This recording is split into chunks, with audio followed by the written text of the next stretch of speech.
Espero que el tema les resulte interesante. Vamos a hablar un poquito de empleo, vamos a hablar un poquito de la economía, de cómo podemos resolver algunos problemas que tenemos a través del sano pensamiento económico y los buenos valores humanos, ¿no? Me pongo más o menos 25 minutos, puse 25 horas, así que no, ahí va, listo. Va a durar mucho. Tenía pensado hacer un pequeño ejercicio, pero como no me da mucho el espacio, vamos a imaginar el ejercicio, ¿no? Yo lo que les iba a pedir es que, por ejemplo, 2 voluntarios pasaran al frente. Entonces imaginemos que uno de los voluntarios del público está de este lado parado y otro de los voluntarios del público está de este lado parado, ¿sí? Y entonces lo que les iba a pedir es, bueno, tiremos, pero iba a ser un lío, ¿no? Tiremos todas las mochilas y carteras que hayamos traído acá al medio, ¿no? Y entonces está planteada la situación. Tenemos una persona acá, tenemos otra ahí y tenemos un camino lleno de obstáculos, como se ve en la imagen. Bueno, y tenemos el desafío de llevar a la persona de la derecha hacia el lado izquierdo. Bien, frente a ese problema tenemos 2 soluciones posibles. La solución socialista intervencionista y la solución liberal.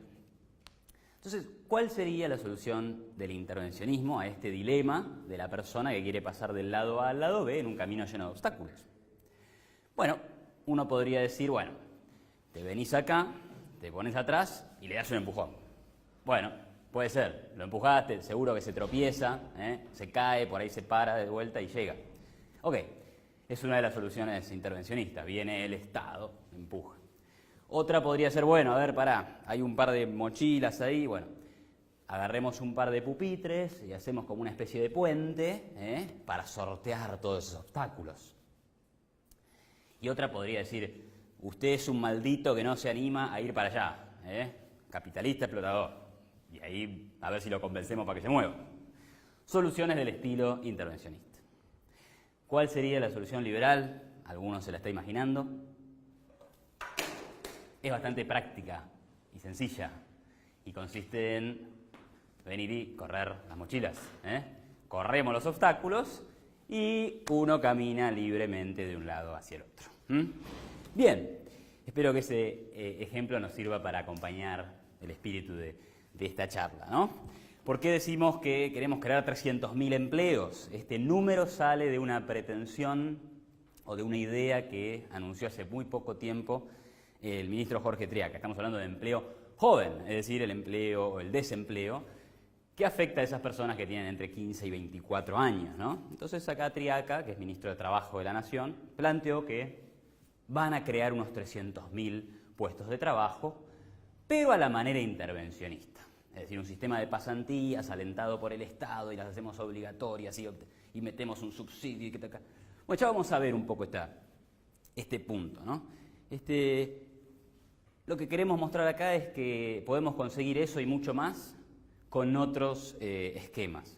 Estamos pensando en poner pupitres encima cuando en realidad lo que tenemos que hacer es ver qué tipo de camino tenemos que cruzar.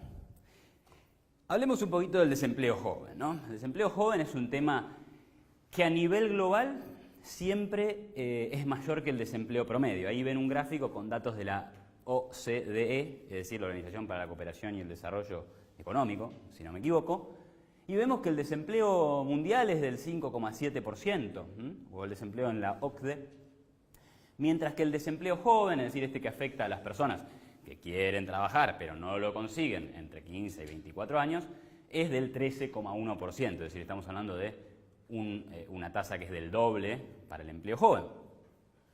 Bueno, la verdad es que hay algunas explicaciones, digamos, a nivel micro, a nivel de análisis de la empresa y de los propios jóvenes, que explican esta situación, digamos. Es normal que se encuentre esto, es decir, no es un tema solamente argentino, ¿no? Es decir, es algo que pasa en el mundo, bueno, ¿por qué? Algunas de las explicaciones las tenemos aquí, ¿no? Por ejemplo, es un riesgo mayor contratar a una persona joven que contratar a una persona que tiene mayor edad. ¿Por qué? Bueno, porque cuando tenés más edad se asume que tenés más experiencia. Entonces yo te contrato y la posibilidad de que me equivoque al contratarte es menor, ¿sí? Entonces si vos sos muy joven, por ahí, digamos, no tenés mucha experiencia, venís a hacer un trabajo, te cuesta mucho aprender a hacerlo. Bien. hay una gran inversión y poco retorno. Y esto viene ligado a la idea de los millennials, pero no tiene que ver con los millennials, ¿sí? Tiene que ver con la juventud en general. Vamos a invertir mucho siendo empresas en contratar una persona nueva. Siempre pasa eso, hay que enseñarle, no solo las habilidades técnicas generales, sino las habilidades técnicas específicas de cada empresa, que tiene que ver con su puesto, y que tiene que ver con la misma cultura de la empresa, ¿no? Es decir, hay todo un proceso de incorporación, enseñanza, hasta que esa persona desarrolle su potencial pleno, su máxima productividad, va a pasar un tiempo y la empresa va a estar invirtiendo ahí, le va a costar. Y ahí viene el factor millennial. Las personas jóvenes en general están buscando qué trabajo les gusta más. Entonces probablemente ingresen a uno y si ven que no les gusta, salten a otro. Pero eso se agrava en el caso de los nuevos jóvenes, porque se dice que tenemos me incluyo, ¿no? Que tienen poca capacidad de mantener la atención. Entonces, si tenés poca capacidad de mantener la atención, también tenés poca capacidad de permanecer siempre en el mismo trabajo, ¿no? Estás siempre pensando, a ver, ¿en qué otro lugar podría estar mejor? Entonces, eso aumenta, obviamente, el riesgo de contratación de las empresas, porque vos sabés que contratás y lo más probable es que se vaya. Es decir, lo más probable es que aprenda todo lo que quiera aprender y se vaya con esas habilidades a otro lugar. Entonces, es normal que el desempleo en estos casos sea más alto. Poca experiencia laboral, lo mencionamos, y ahí influye también un poco la educación. Lo que las personas que saben y estudian este tema dicen es, bueno, mira, lo que pasa con los chicos es que salen de los colegios poco formados para el mercado laboral. ¿Quién dice esto? Nada menos que un alto ejecutivo de ADECO, una multinacional de los recursos humanos, que plantea lo siguiente: los sistemas educativos actuales no pueden mantenerse a la altura de las necesidades del mercado. En el mundo del trabajo el constante perfeccionamiento es esencial.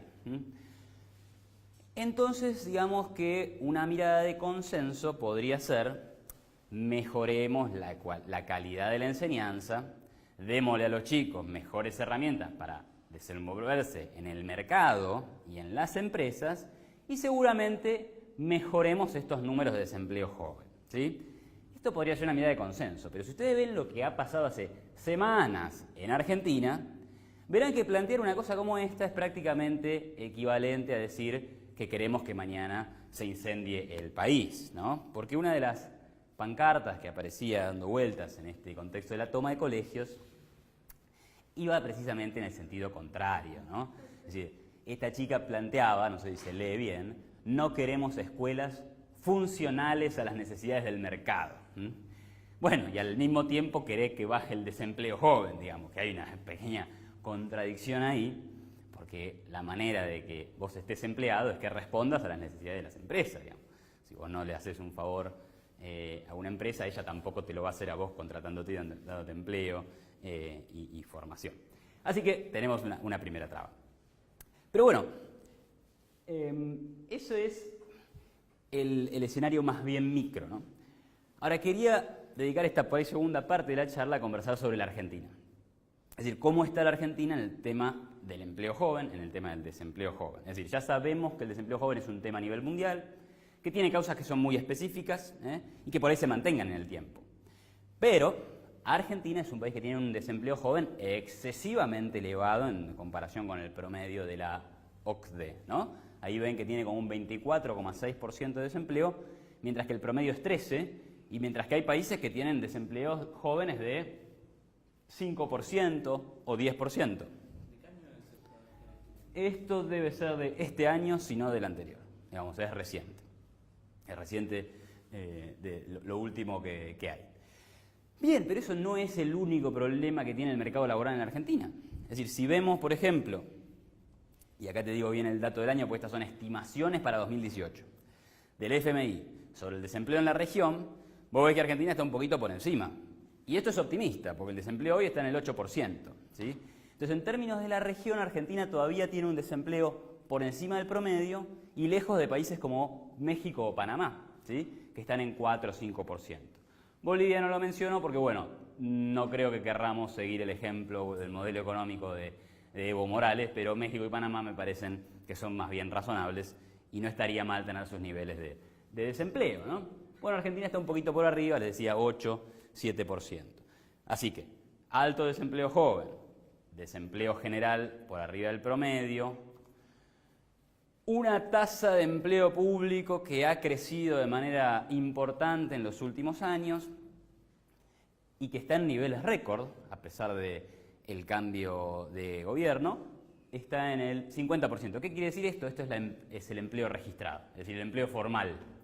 Tenés alrededor de 3 millones de empleados públicos y alrededor de 6 millones de asalariados privados, ¿sí?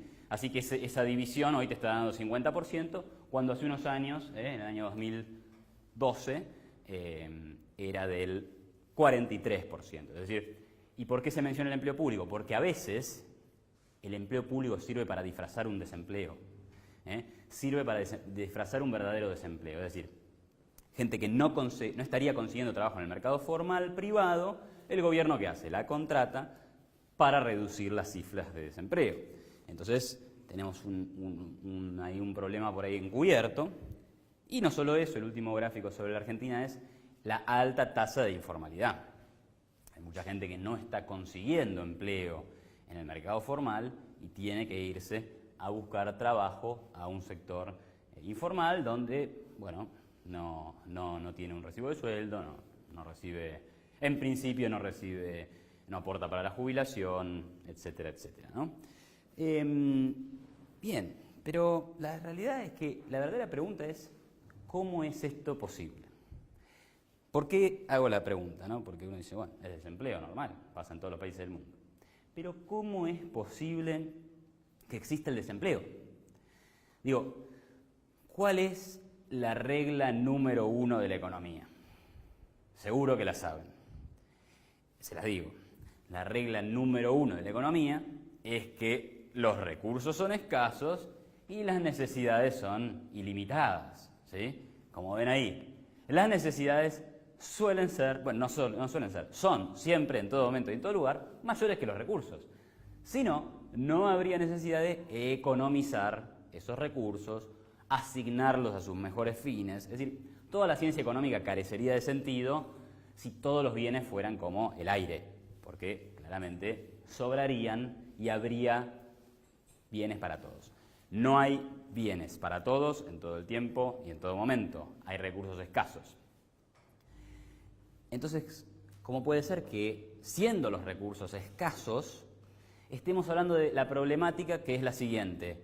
Algunos recursos, llamados recursos humanos, sobran, porque en definitiva cuando hay desempleo queremos decir que esas personas no están ocupadas en resolver necesidades, sino que están viendo cómo ocuparse. Es raro. Es decir, en un mercado libre no debería existir el desempleo porque los recursos estarían satisfaciendo alguna necesidad, estarían empleados en algo. ¿Cuál es entonces el problema? ¿De qué estamos hablando? El problema es el gobierno. El problema es el gobierno.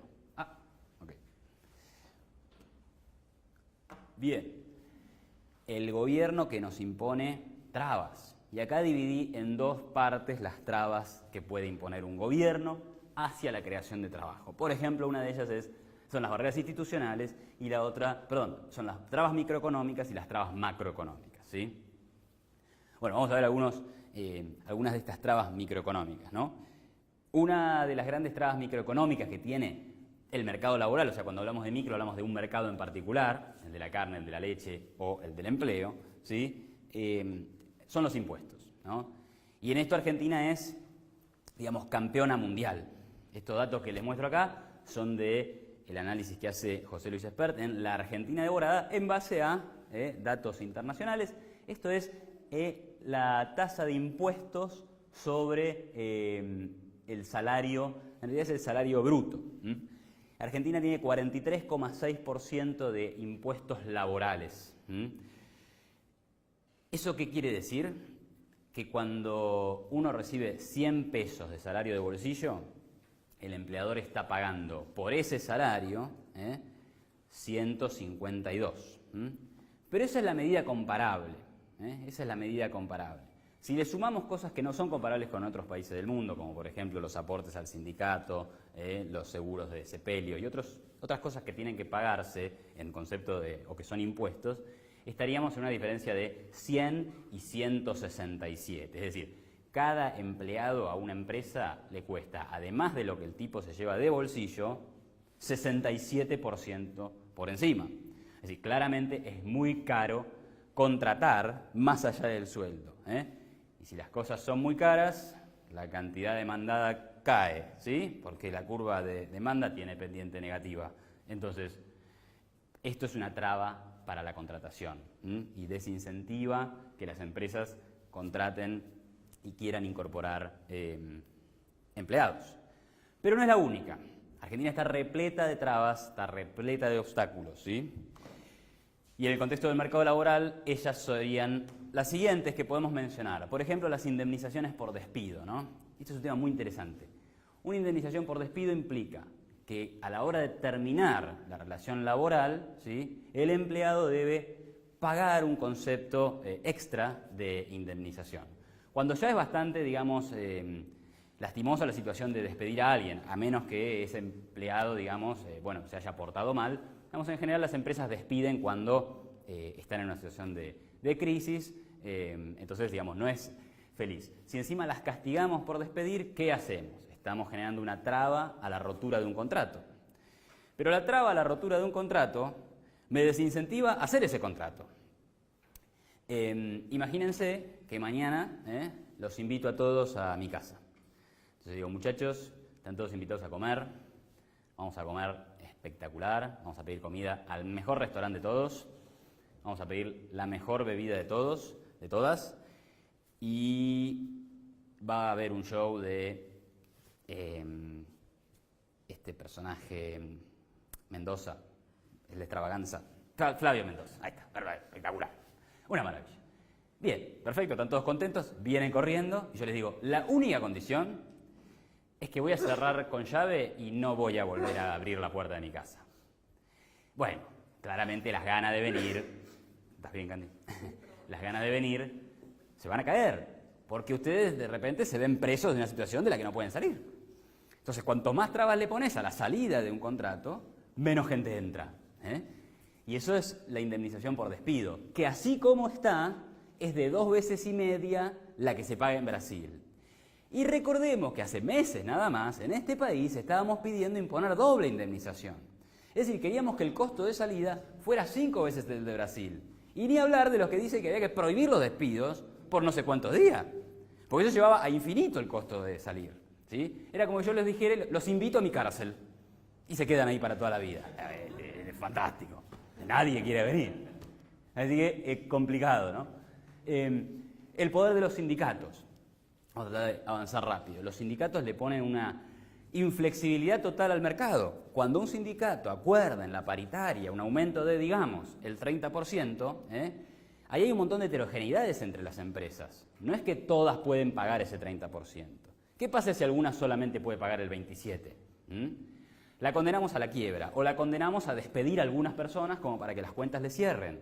Es decir, el poder que se le da a los sindicatos en la legislación laboral, que dicho sea de paso, tiene mucho de la Carta del Lavoro de los años 40 en Italia, genera una inflexibilidad que dificulta la contratación y fomenta el desempleo. Los salarios mínimos no son una barrera a partir de la cual los trabajadores empiezan a ganar plata, no son un piso a través del cual los trabajadores empiezan a ganar dinero, sino que son una barrera que hay que sortear. Son una barrera que hay que sortear para ingresar al mercado de trabajo. ¿Y a quién se le ocurre? ¿No queremos generar empleo? Digo, ¿para qué vamos a poner una traba para entrar al mercado laboral? Bueno, eso es lo que son. Y ahí tenemos el gráfico de cuánto aumentó en estos últimos años, ¿no? Desde el 2004 que se reactivó lo que se llamaba el Consejo del Salario. Bueno, en dólares se ha multiplicado por 2, es decir, ha aumentado 207% el salario mínimo en dólares, ¿sí? Entonces, claramente esto es un problema para la contratación, lo mismo que las restricciones del artículo 14 bis, o lo que se llama la industria del juicio, o más generalmente el red tape, es decir, esas regulaciones y trabas y permisos que tienen que pedir las empresas para establecerse, ¿sí? Cuando le dificultamos la vida a las empresas, hay menos empresas y por tanto menos demanda de trabajo, que es algo que vamos a a ver en un ratito. Ahora bien, finalmente, ¿qué estamos diciendo acá? Le ponemos impuestos, le ponemos trabas, le ponemos regulaciones a la creación de empleo, al mercado laboral, y eso termina generando desempleo. ¿Qué hay que hacer con todo esto? Hay que eliminarlo.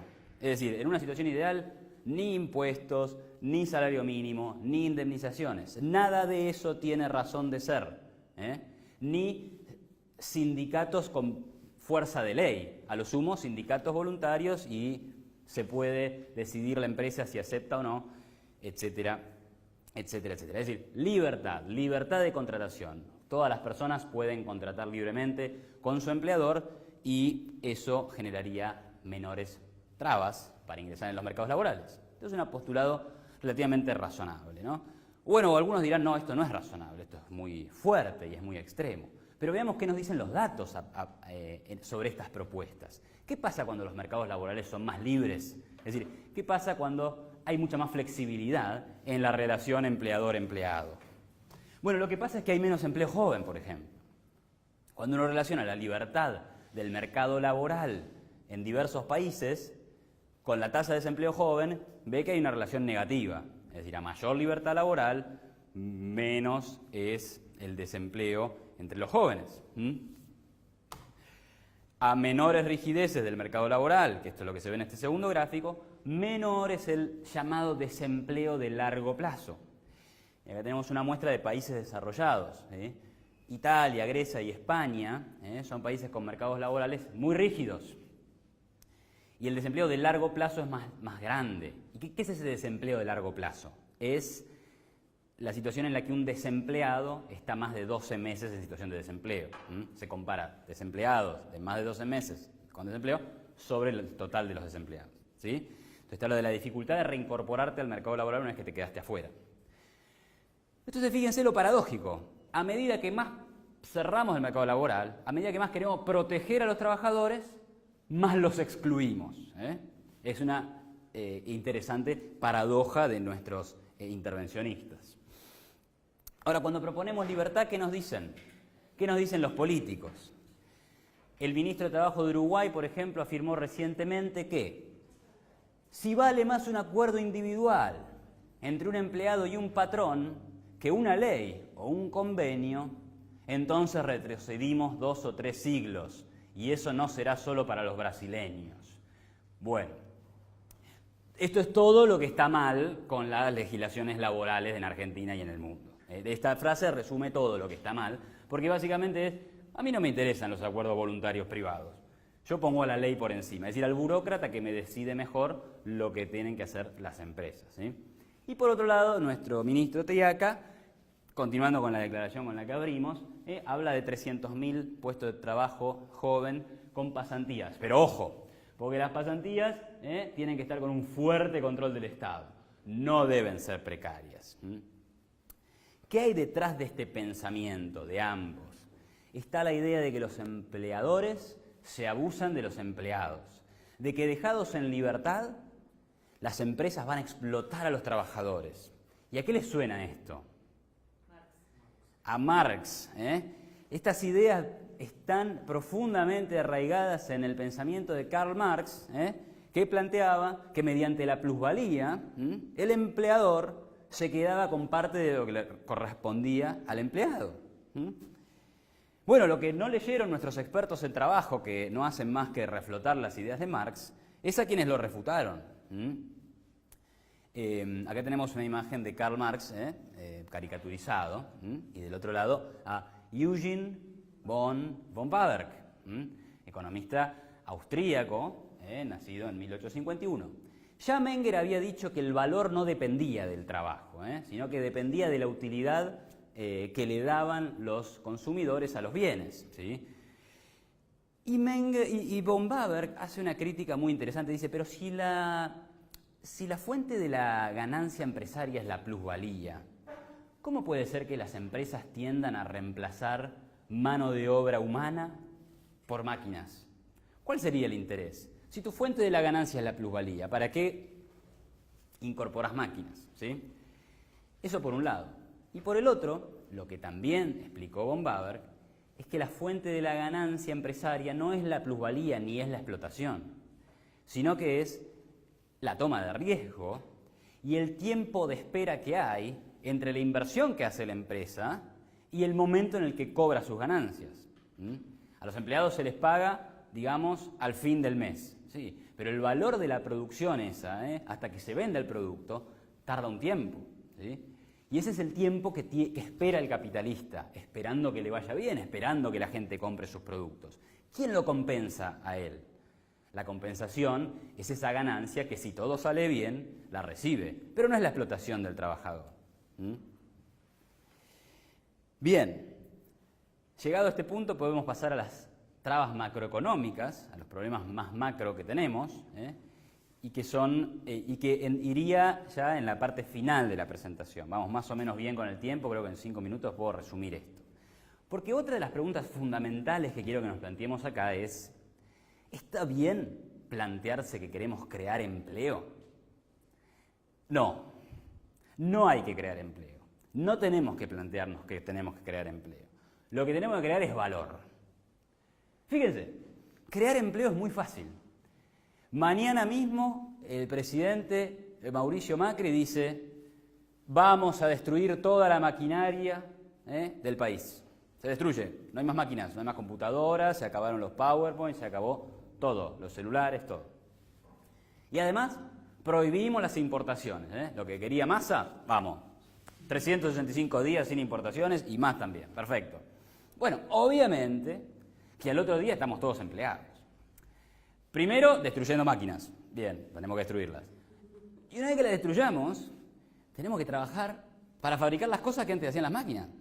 Y para fabricar las cosas que antes llegaban del extranjero ya producidas. Es decir, claramente que vamos a tener empleo, ¿no? Si mañana ustedes deciden no ir nunca más al supermercado y ponerse a fabricar todo lo que compran en el supermercado, van a estar muy ocupados, ¿sí? Van a estar muy ocupados, además, casi que no van a poder dormir, porque van a tener que hacerse, digamos, el arroz, lo van a tener que ir a cocinar, a buscar al campo prácticamente, ¿no? Es decir, es una situación indeseable. Es decir, ¿a costa de qué vamos a generar empleo? Y ya Rothbard lo ponía claro, ¿no? Es decir, si pone un ejemplo de una finca, dice, si Jones y Smith deciden cerrar las fronteras de su finca y que no entre ningún producto, van a trabajar de sol a sol, para producir los bienes que desean. Pero esa autosuficiencia se va a volver una mera supervivencia. Y llevado al planteo a un país o al mundo, vamos a conseguir pobreza para todos y la eventual muerte de gran parte de la población mundial. Es decir, destruiríamos en un segundo las ganancias derivadas del intercambio y las ganancias derivadas de la productividad de la tecnología. No tiene sentido. Crear empleo a ese costo es imperdonable. Lo que sí necesitamos es crear valor, ¿sí? Necesitamos crear riqueza. Necesitamos crear riqueza. ¿Qué quiere decir eso? Que las empresas tienen que ser cada vez más grandes, tienen que generar cada vez más ganancias, porque cuando generan ganancias las empresas quiere decir que están satisfaciendo las necesidades de los consumidores. El punto, el problema, y acá vuelve a aparecer el gobierno, es que en esta ecuación de valor de las empresas aparece, por un lado, los ingresos derivados del consumo de los clientes, y por otro lado, aparecen los costos, ¿sí? La empresa tiene un costo de materia prima, un costo salarial, etc. Pero hay costos que no domina la empresa, que son los que se ven en esta pequeña ecuación simplificada. Hay costos salariales, están el resto de los costos laborales, los impuestos que mencionábamos, están los costos logísticos, están los costos regulatorios, y la T del fondo es la T del costo tributario, el peso de los impuestos. Mientras que abajo descontamos un flujo de ingresos a una tasa de interés y ahí viene el riesgo país. Entonces fíjense cómo de repente cuestiones que se hablan todos los días, como los impuestos, el riesgo país, la inflación, etcétera, etcétera, van a influir en nuestra ecuación de ganancias de las empresas. Y estas son las trabas macroeconómicas que impone el gobierno. Inflación, déficit fiscal, controles de precios, falta de respeto por los derechos de la propiedad. Y en Argentina, crisis permanente. ¿Qué quiere decir crisis permanente? Acá tienen un gráfico del crecimiento económico de la Argentina comparado con Australia. Ahí hay medio una ensalada de líneas y columnas, pero veámoslo acá, en esta parte derecha. ¿Qué se ve? Australia es la línea punteada, ¿sí? En la parte derecha del gráfico. Y más o menos que su tasa de crecimiento, más o menos que se mantiene, ¿no? Desde el año 92 que no ha mostrado una recesión. Anualmente crece todos los años, 3, 4, 3, 4, hasta por ahí 5%. Y fíjense Argentina, es un electrocardiograma. O sea, pasamos de un crecimiento astronómico del 10% a caer un 6%, un 5%. Hacemos un sube y baja. Y a la larga, nosotros, que somos los que tenemos que crecer más que Australia en el largo plazo, para acercarnos al nivel de riqueza que ellos tienen, terminamos creciendo incluso menos. Acá ven el crecimiento acumulado en estos últimos 25 años y resulta que Australia, a paso de hormiga, tranquilo, sin hacer grandes locuras, avanza poquito a poquito y termina con mayor riqueza que la que tiene Argentina. Entonces, la inestabilidad macroeconómica es un problema.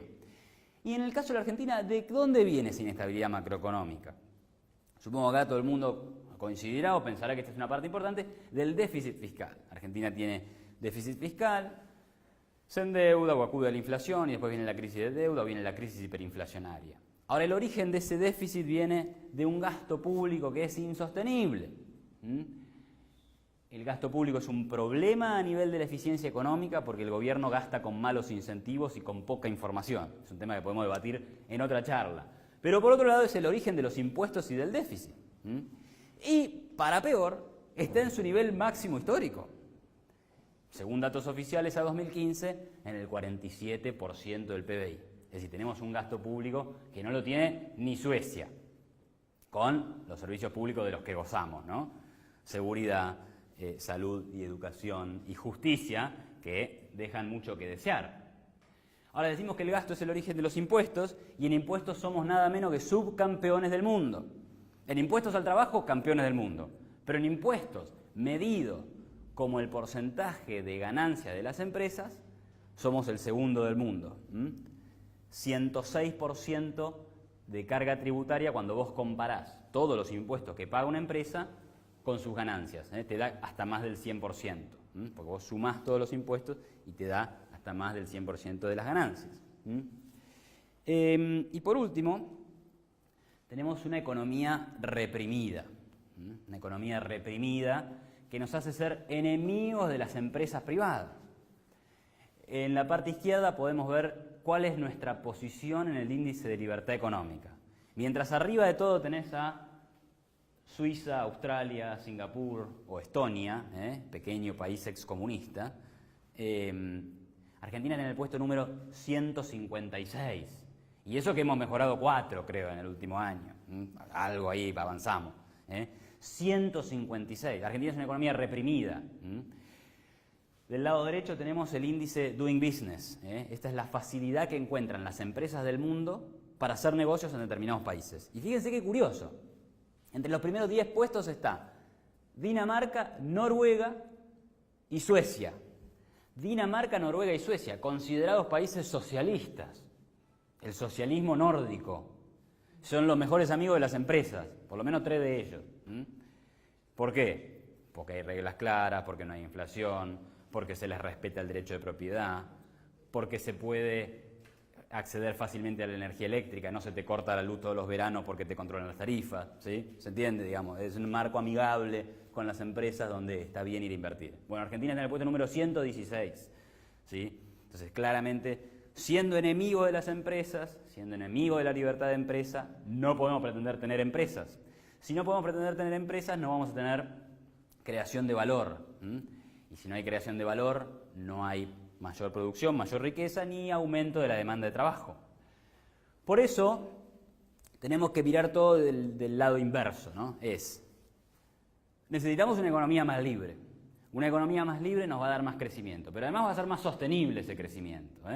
Si hacemos que el Estado tenga un rol más pequeño, que achique su déficit, la inestabilidad va a tender a bajar. Si bajamos la inflación, la previsibilidad de la economía va a tender a subir. Entonces se va a hacer más sostenible ese crecimiento. Va a haber más incentivos para invertir. Y cuando hay mayor inversión, hay mayor producción, hay más bienes y servicios, bajan los precios, suben los salarios reales y además demandaste más mano de obra. Es decir, que tenés menos desempleo.